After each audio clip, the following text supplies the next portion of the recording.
나는 전능하신 아버지 하나님, 천지의 창조주를 믿습니다. 나는 그의 유일하신 아들, 우리 주 예수 그리스도를 믿습니다. 그는 성령으로 잉태되어 동정녀 마리아에게서 나시고 본디오 빌라도에게 고난을 받아 십자가에 못 박혀 죽으시고 장사된 지 사흘 만에 죽은 자 가운데서 다시 살아나셨으며 하늘에 오르시어 전능하신 아버지 하나님 우편에 앉아 계시다가 거기로부터 살아있는 자와 죽은 자를 심판하러 오십니다. 나는 성령을 믿으며 거룩한 공교회와 성도의 교제와 죄를 용서받는 것과 몸의 부활과 영생을 믿습니다. 아멘.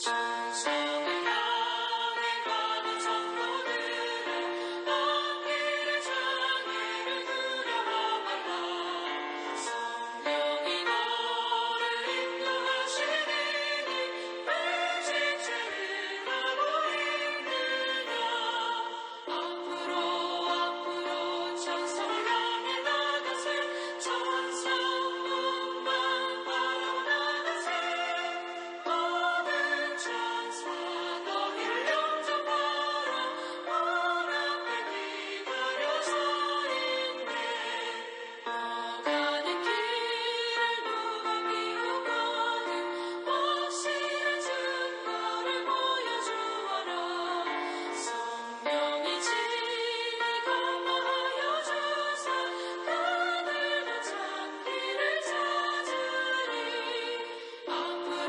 앞으로 찬송을 향해 나가세 천성문만 바라보 나가세 모든 천사 너희를 영접하라 문 앞에 기다려 서 있네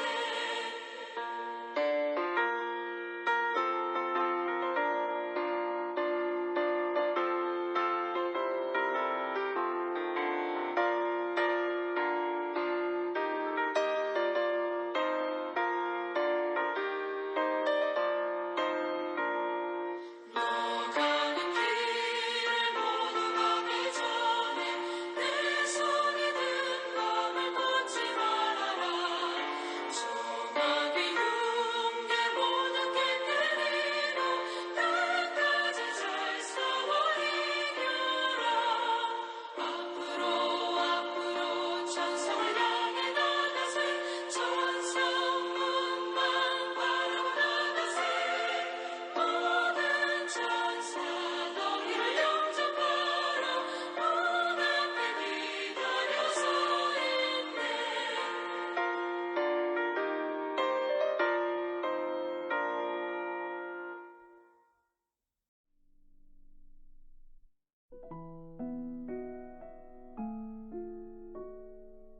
오늘 하나님께서 우리에게 주신 말씀은 사도행전 9장 3절에서 9절 말씀입니다. 사울이 길을 가다가 다메섹에 가까이 이르더니 호련히 하늘로부터 빛이 그를 둘러 비추는지라 땅에 엎드려져 들음에 소리가 있어 이르시되 사울아 사울아 내가 어찌하여 나를 박해하느냐 하시거늘 대답하되 주여 누구시니이까 이르시되 나는 내가 박해하는 예수라 너는 일어나 시내로 들어가라 내가 행할 것을 내게 이를 자가 있느니라 하시니 같이 가던 사람들은 소리만 듣고 아무도 보지 못하여 말을 못하고 서 있더라. 사울이 땅에서 일어나 눈은 떴으나 아무것도 보지 못하고 사람의 손에 끌려 다메섹으로 들어가서 사흘 동안 보지 못하고 먹지도 마시지도 아니하니라. 아멘. 앞으로 나아가는 자라는 제목으로 오늘 말씀 나누겠습니다. 사울은 스데반이 돌에 맞아 순교할 때 옆에서 지켜보고 있던 바리새파에 속한 유대의 교도입니다. 그는 예수의 이름으로 모이는 곳은 어디든지 찾아다니며 핍박하였습니다. 그가 그리스도교를 박해한 이유는 그리스도교를 향한 어떤 개인적인 원한이라기보다는 오히려 하나님을 향한 열정 때문이었습니다. 그에게 예수를 따르는 유대인들은 배교자요 하나님을 버린 자들로 보였기 때문입니다. 사울의 열심은 잘못된 믿음 혹은 무지에서 온 그릇된 신앙의 결과였던 것이죠. 그런 그를 왜 예수님께서는 택하여 사도 바울로 만드신 것일까요? 일단 그는 무지로 인해서 그리스도인들을 핍박했지만 하나님을 향한 그의 믿음은 진실한 것이었습니다. 오직 하나님만을 바라보는 믿음의 소유자였던 것이죠. 또한 그로 인해서 그에게는 엄청난 열심이 있었습니다. 누구도 따라할 수 없을 정도로 열정을 가지고 그리스도인들을 핍박하였습니다. 어쩌면 그의 잘못된 열심을 예수님께서는 올바른 열심으로 바꾸어 주고 싶으셨는지도 모르겠습니다. 당시의 유대 종교 지도자들은 잘못된 열심이 아닌 이기적인 열심을 가지고 있었습니다. 자신의 이익을 채우고 자신들의 권력을 지키기 위해서 그것이 옳지 않은 길인 것을 알면서도 열심히 행하였던 것이죠. 그러나 사울은 자신의 이익 때문이 아닌 복음을 알지 못하는 데서 오는 잘못된 열심이라는 그 하나의 잘못뿐이었던 것입니다. 그래서 예수님은 오늘도 그 열심을 다해 그리스도인들을 박해하러 가는 사울의 앞에 나타나셨던 것입니다. 다메섹 도상에서 밝은 빛을 보고 사울은 말에서 떨어졌습니다. 너무나 밝아 고개를 들 수 없는 상황에서 자신을 부르는 음성에 반응하였습니다. 누구십니까? 그때 예수님께서는 나는 내가 박해하는 예수라고 사울에게 알려주셨습니다. 그리고 그에게 다른 어떤 설명도 없이 시내로 들어가라고 명하셨고 그곳에서 사람을 만나게 될 것이라고 말씀하셨습니다.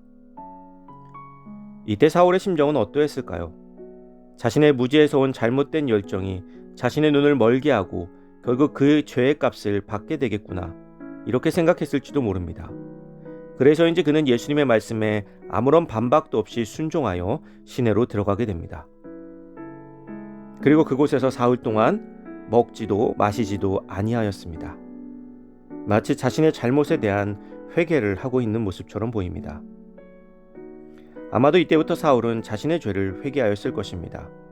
눈이 멀어 아무런 힘이 없는 채로 시내로 들어가 자신이 핍박하던 예수가 만나라고 하는 사람을 만나게 된다면 아무런 저항도 못하고 죽을 수도 있겠구나 생각했을지도 모릅니다. 그러나 그는 도망가지 않았습니다. 자신의 잘못된 행동들에 책임이라도 지듯이 그토록 잡아 죽이려고 했던 예수님의 말에 순종하였습니다. 그리고 자신이 괴롭혀온 사람들 앞에서 그는 용서를 구하고 예수님에 대해 알아가게 되었습니다. 그렇게 그는 위대한 사도 바울로 거듭나게 되었습니다. 예수 그리스도를 만나 예수를 따르던 자들을 잡아 죽이던 자가 사도가 된 것입니다. 어찌 보면 미안해서라도 자신이 핍박한 사람들의 리더로 서는 것을 피하는 것이 당연했을지도 모릅니다. 그러나 그는 그러지 않았습니다. 사도 바울은 예수 그리스도를 만나 회개한 자들의 전형을 보여줍니다. 과거의 잘못을 철저하게 반성하되 과거의 죄에 얽매이지 않고 오직 앞으로 전진하는 삶을 사는 것입니다. 생각보다 많은 그리스도인들이 주님 앞에 회개하였음에도 불구하고 여전히 과거의 죄에 얽매여 살아가곤 합니다. 그러나 그것은 진정 주님의 용서를 받은 자들의 모습이 아닐 것입니다. 오늘 우리는 사도 바울의 모습을 통하여 진정 용서받은 자는 그 용서받은 만큼 더 열심히 복음을 위해 살아야 함을 배울 수 있기를 소망합니다. 사랑하는 성도 여러분, 사도 바울처럼 과거에 얽매이지 않고 우리의 손을 잡고 앞으로 이끌어 주시는 주님과 함께 담대하게 복음을 들고 나아가는 복된 삶이 되시기를 주님의 이름으로 축복합니다.